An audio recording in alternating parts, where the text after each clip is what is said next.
ini julung-julung kalinya selepas beberapa bulan stop kuliah. Malam ini kita mula balik kuliah, insya-Allah. Mudah-mudahan dengan peluang yang Allah berikan kepada kita ini, kita beroleh manfaat ilmu, beroleh keberkatan, beroleh keampunan, karena di kalangan yang hadir ke dalam majlis ilmu ini diturunkan para malaikat sehingga 700.000. Untungnya mereka yang hadir di majlis ilmu Raudhah min Riyadil Jannah, kita ini berada di dalam taman-taman syurga. Kalau orang pergi umrah, Raudhah itu di Masjid Nabawi.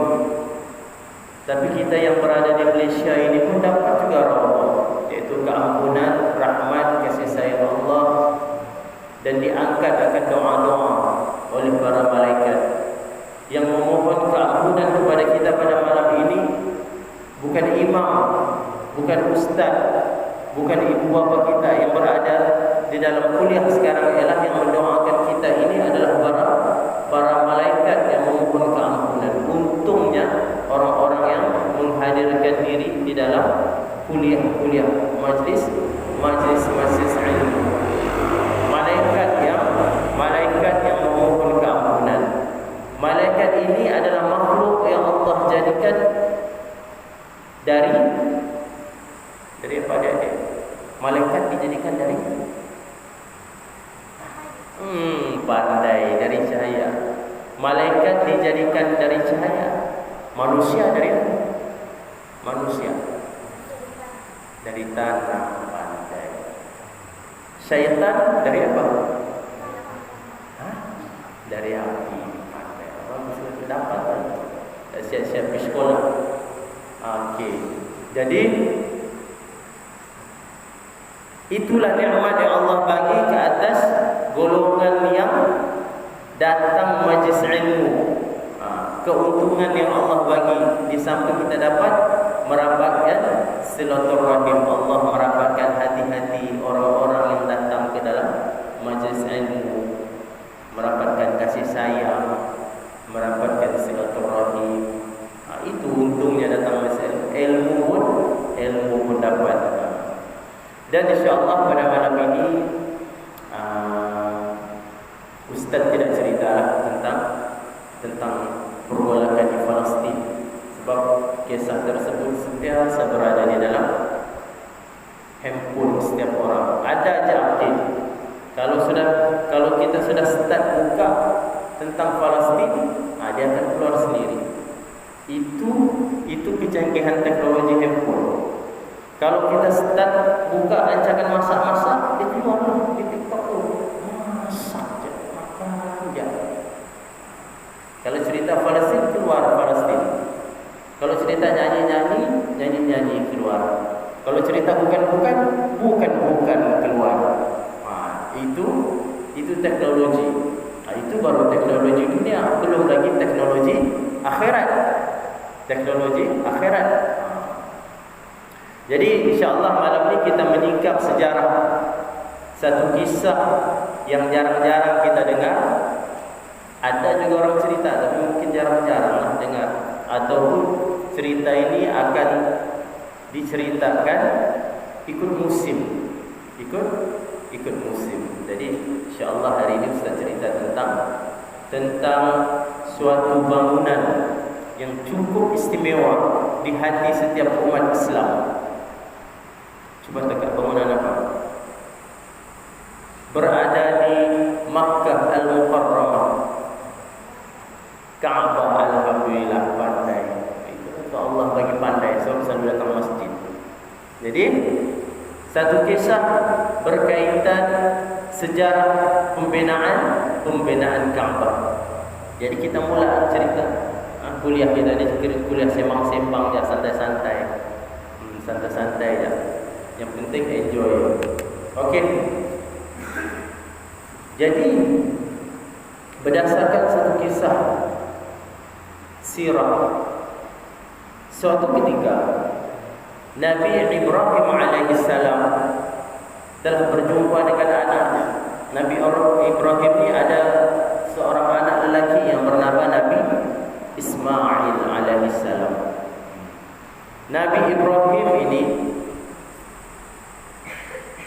ada dua isteri. Satu Siti, ingatkah? Mak Nabi Ismail, ibu Nabi Ismail, Siti Hajar.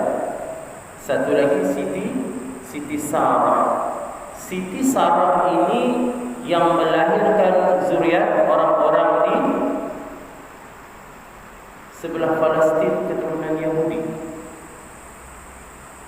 Yang Siti Hajar ini keturunan zuriatnya lahirnya bangsa apa? Bangsa Arab. Itu susul galur keturunan. Jadinya orang Arab dengan orang Yahudi ini sebenarnya dia orang ini ada pertalian dari satu bapa, yaitu Nabi Ibrahim. Tapi kalau sudah ada berperang di Palestin itu habis, hancur. Tapi mereka itu ada pertalian sebenarnya, orang Yahudi dengan orang Arab. Jadi berjumpa Nabi Ibrahim dengan anaknya Nabi Ismail. Ketika itu Nabi Ismail sedang mengasah busur. Busur ni apa? Busur panah. Busur panah, saya pun tahu kan? Busur nak pandai. Anda siap pandai. Jadi mengasah. Faqala, maka berkatalah Nabi Ibrahim alaihissalam kepada anaknya Ismail alaihissalam, ya Ismail, wahai Ismail, wahai anakku Ismail, inna rabbaka amarani an abniya lah baitan. Dia cakap, wahai anakku Ismail, sesungguhnya Tuhan kau. Siapa Tuhan kau itu? Allah Subhanahu wa taala. Tuhan Nabi Ismail, Tuhan Nabi Ibrahim, Tuhan kita semua. Bahawa sesungguhnya Rabbaka amarani, sesungguhnya Tuhan kamu memerintahkan aku untuk membina satu bangunan ataupun baitan. Ini kita sebut, kalau biasa-biasa baitan ini satu bangunan ataupun rumah, yaitu Baitullah, yang sekarang ini kita biasa sebut sebagai Ka'bah. Dan untuk makluman semua sebenarnya asas pembinaan Ka'bah ini sejak dari zaman Nabi Adam lagi. Asas pembinaan, tapak pembinaan itu memang ada sejak zaman Nabi Adam. Di situlah Ka'bah. Dia tidak yang sekejap di Madinah, sekejap di Makkah, sekejap di Yaman, tidak. Yang di Yaman itu bukan Ka'bah, itu Abrahah punya geng dari Yaman. Tapi tapak asas pembinaan Ka'bah yang Nabi Ibrahim dan Nabi Ismail bina itu memang tapak itu sedia ada. Di situlah Ka'bah asal-asalnya, dan mengalami beberapa proses kerosakan dan bina balik, rosak dan bina balik. Sebab proses itu memakan ribuan tahun. Jadi sampai kepada zaman Nabi Ibrahim dan Nabi Ismail dibina lagi. Allah mewahyukan. Jadi kata Nabi Ismail alaihissalam, asih rabbak. Kata Nabi Ismail, kalaulah begitu bapakku, bahasa kita lah, kalau begitu bapakku, ikutlah perintah Allah tersebut. Jadi Nabi Ibrahim begitu, Nabi Ismail, Baitullah ni bukan aku buat seorang, kau pun kena tolong. Nabi Ismail setujulah, sebab perbuatan tersebut adalah dari perintah Allah Subhanahu wa taala. Kata Nabi Ismail, kalau sudah Allah yang suruh buat, marilah kita sama-sama membuat, kita membina Baitullah. Jadi rentetan daripada peristiwa tersebut, maka Nabi Ibrahim dan Nabi Ismail pun mulalah membina Ka'bah. Nabi Ismail kerjanya tukang mengangkut batu, dan bapanya Nabi Ibrahim susun batu untuk membangunkan Ka'bah. Batu-batu Ka'bah yang besar. Kalau yang sudah sampai itu tengoklah besar. Besar Rasul ini besar lagi kan. Betul-betul itu sebiji itu besar. Maksudnya besar dia orang itu. Ya, Nabi dua orang itu besar. Kalau kecil macam kita ni, kalau imam dengan ustaz yang mengangkat batal, jawabnya ada. Sebiji pun tak dapat ditolak batu.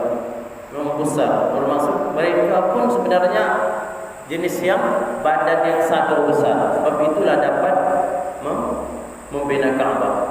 Jadi bermulalah dua beranak ini membina Kaabah, menyusun batu-batu Kaabah dengan teknologi pada zaman itu. Pembinaan sentiasa ada teknologi. Zaman dulu pun ada teknologi, zaman sekarang pun ada teknologi, zaman Fir'aun pun ada teknologi. Sebab itulah Fir'aun itu kita tengok dia dibuat apa? Fir'aun piramid. Piramid itu kubur. Piramid itu bukan istana. Piramid itu sebenarnya kubur. Sebab itulah di dalam itu dijumpai mumia-mumia raja-raja yang sudah mati. Bayangkan kalau kubur pun begitu hebat, bayangkan istana dia macam mana, teknologi dia. Kita sini kalau kubur macam mana? Macam piramid juga kan? Tidak. Batu nisan pun gulung-gulung sudah, hitam sudah, patah sudah, sampai terangkat-angkat orang pergi hantar jenazah. Betapa tingginya teknologi Fir'aun. Sebab itu bila ada ahli-ahli sejarah membuat kajian research, dia tengok di dinding-dinding batu di piramid itu macam-macam bentuk rupa, ada macam helikopter, ada macam bateri, ada. Maksudnya teknologi orang itu kita tidak tahu setakat mana tingginya, tetapi teknologi itu musnah. Akibat apa? Akibat derhaka kepada Allah Subhanahu wa taala. Itu cerita tentang teknologi. Jadi membina dua beranak ini sambil mereka membina menyusun batu Ka'bah itu, sambil mereka berdua ini berdoa, Rabbana taqabbal minna innaka antas sami'ul 'alim. Rabbana taqabbal minna innaka antas sami'ul 'alim. Yang bermaksud apa? Doa Nabi Ibrahim dan doa Nabi Ismail menyeru supaya ya Allah terimalah ibadah kami ini. Maksudnya apa yang mereka buat itu hanyalah semata-mata untuk Allah. Rabbana taqabbal minna. Sebab itu kita juga disarankan dalam ibadah kita. Selesai kita membuat satu ibadah, kita minta dalam hati dengan Allah, Rabbana wa taqabbal minna. Ini adalah amalan sunnah. Sebab itulah lepas solat, kalau kita tengok imam cakap taqabbalallahu minkum. Kita mohon Allah terimalah amal kita, mengharap Allah terima. Dan amalan itu niat memang khusus untuk Allah saja. Tidak ada niat untuk sesiapa, tidak ada niat untuk manusia. Kalau ibadah ini bercampur niat dengan manusia, dia jadi apa? Dia jadi rusak ibadah, bahaya. Sebab ibadah ini khusus untuk Allah Subhanahu wa taala. Bila bercampur niat, jatuh syirik. Bismillahirrahmanirrahim. Syirik ini dosa yang Allah tidak ampun melalui dengan taubat, kecuali dengan taubat. Masa itulah hati-hati dan penting kita ada ilmu. Bercampur, pakai baju. Nah, ini nanti supaya orang ada masalah. Pakai supaya orang ada masalah. Kalau pakai bersih sebab kerana Allah, sebab sunnah Nabi, itu okey, dapat pahala. Kalau supaya selain daripada Allah, tak jadi masalah. Ingatan ini untuk ustaz dan kita semua. Apa yang kita buat, keutamaan mesti Allah Subhanahu wa taala. Pakai cantik wangi supaya apa? Supaya nanti orang puji, ada masalah. Tidak ada pahala. Tapi kalau kita pakai wangi untuk apa? Sebagai sunnah Nabi berwangi-wangian, bersih. Kalau baju lama pun bersih, baju baru pun bersih, supaya dapat pahala bila kita berwangian. Allah sayang. Para malaikat pun suka orang yang berwangi-wangian. selagi wangi itu tidak mendatangkan apa? Tidak mendatangkan masalah kepada orang lain. Kadang-kadang kita beli perfume itu kita rasa wangi, sekali orang bau macam busuk pula. Kadang-kadang ada yang tidak menang hidup.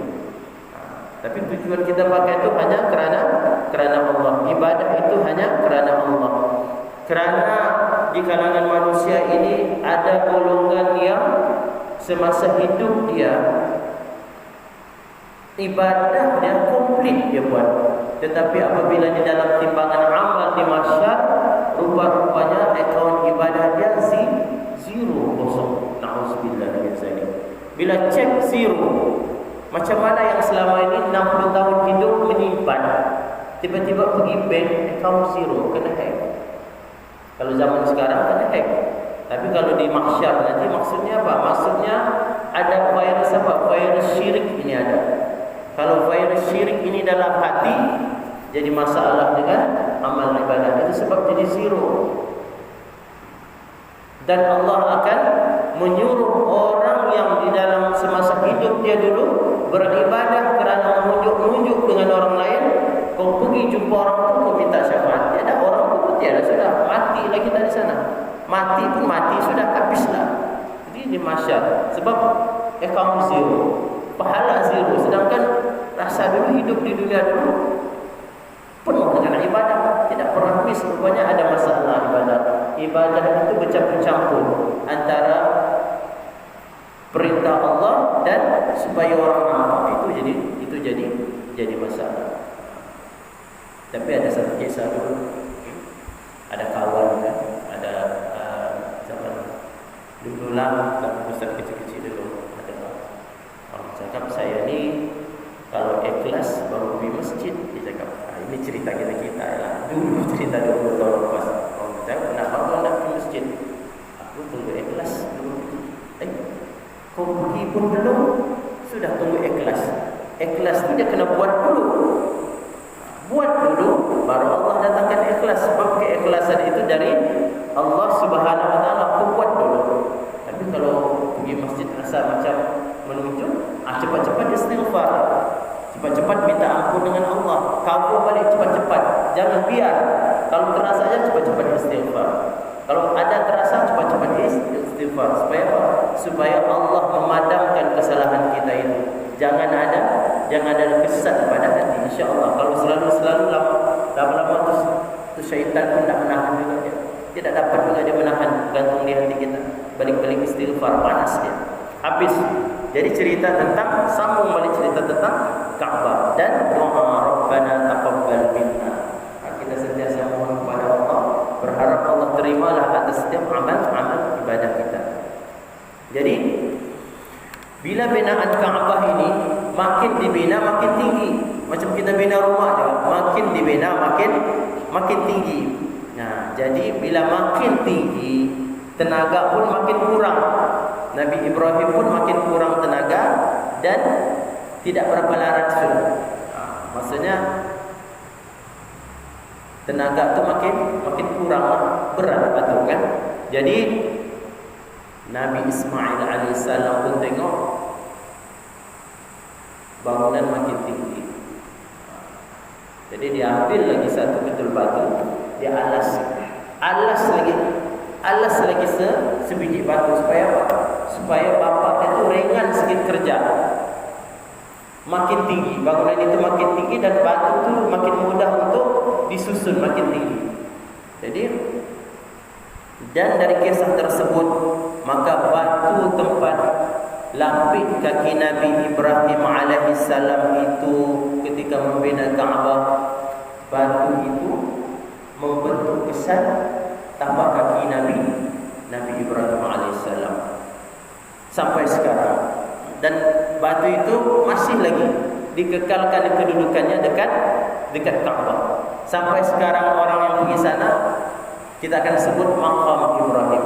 Maqam itu tempat pijak. Maqam itu tempat pijak. Sini kalau maqam tempat orang mati kan. Sebab itulah ada satu kisah, beliau ini dia bila dia tawaf di Ka'bah, sampai dia dekat makam tu dia pun stop. dia berdoa. Nanti dia pusing. Sampai dia dekat makam, dia pun stop berdoa. Habislah. Selesai sudah dia tahu, balik pergi hotel, kawan dia tanya dia, kenapa kau singgah-singgah di makam Ibrahim tadi, balik-balik kau meninggal, balik-balik kau meninggal? Oh, dia cakap, aku berdoa di makam Ibrahim. Kenapa kau doa? Memanglah, dia cakap, kalau kita pergi makam, kita kena berdoa. Oh, kau ini tidak pergi khusus umrah. Itu bukan makam orang mati, bukan makam Nabi Ibrahim. Makam itu tempat kesan batu pijakan kaki Nabi Ibrahim, itu maksudnya makam, bukan kubur. Oh, dia cakap, barulah saya ingatkan makam Nabi di situ. Itu tersilap paham. Sebab itulah sebelum pergi umrah haji, kursus betul-betul. Masa kursus jangan tidur. Kalau tidur habis, itu yang menjadi berdoa di makam itu. Jadi tempat berdiri. Jadi hari ini kita boleh tengok tentang kesan daripada batu pijakan Nabi Ibrahim AS. Allah kekalkan sejarah tersebut sebagai apa? Sebagai ingatan dan buat kita. Jadi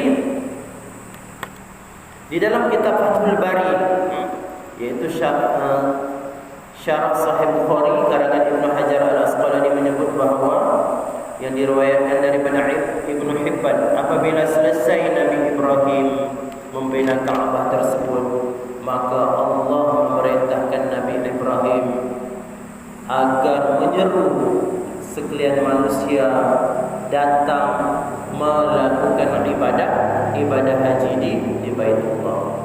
Kata Nabi Ibrahim AS, ya Allah, dia cakap, macam mana aku hendak menyeru seluruh manusia datang melakukan ibadah haji di Baitullah ini, ya Allah, sedangkan suara aku ini tidak sampai.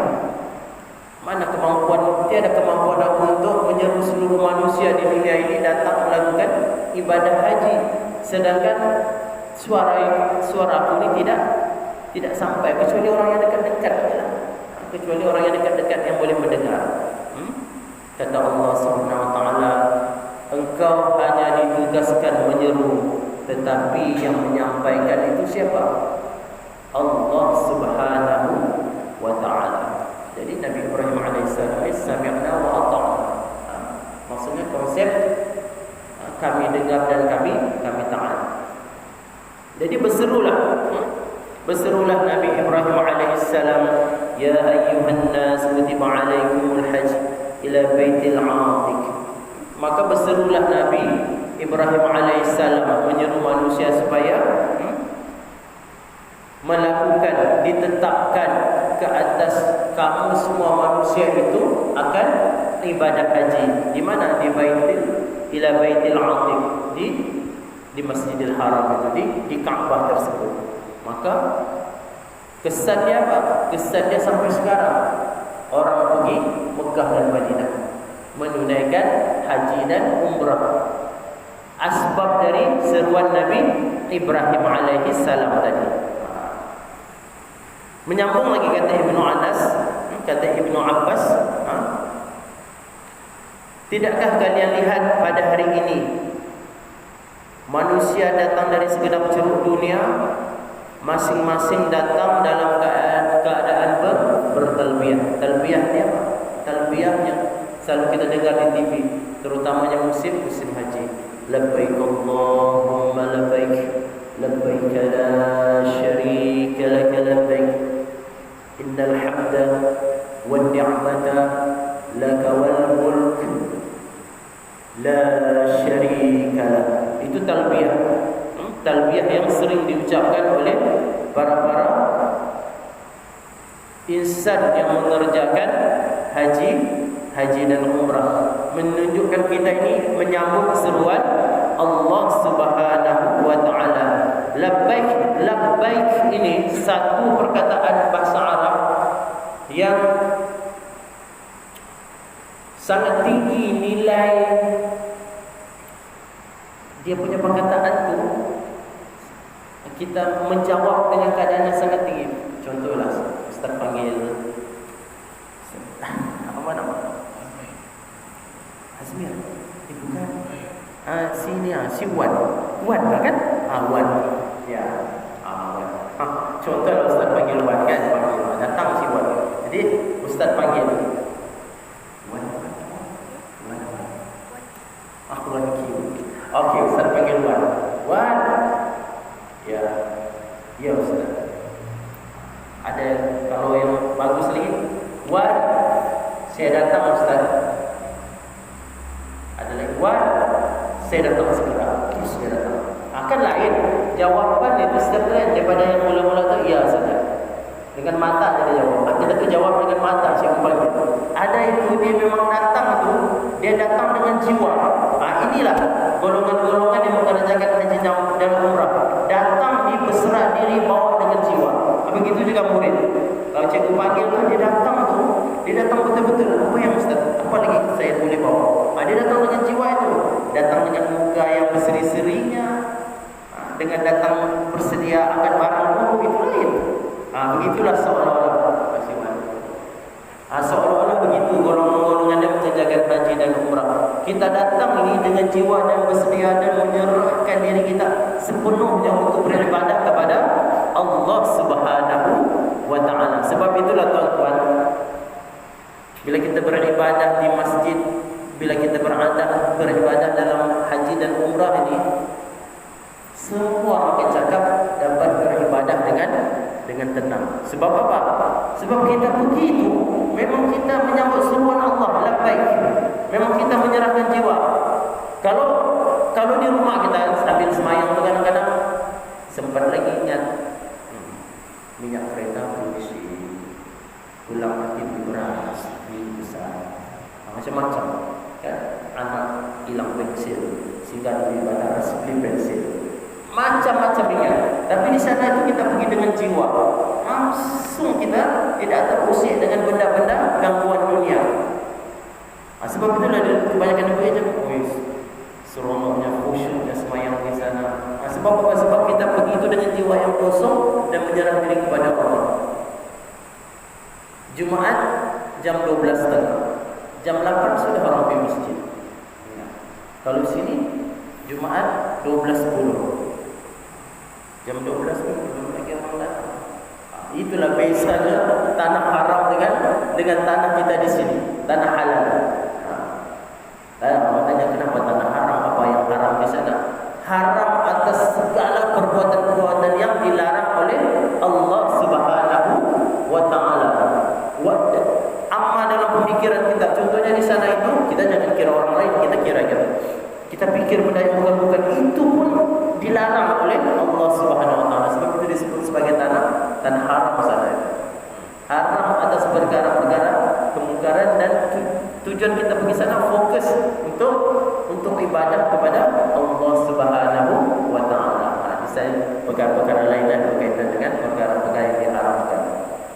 Kalau sembang lama tuan-tuan, cerita Kaabah sikit je habis dah. Bagus cerita labbaik. Tapi insya-Allah ada masa kita sambung lagi.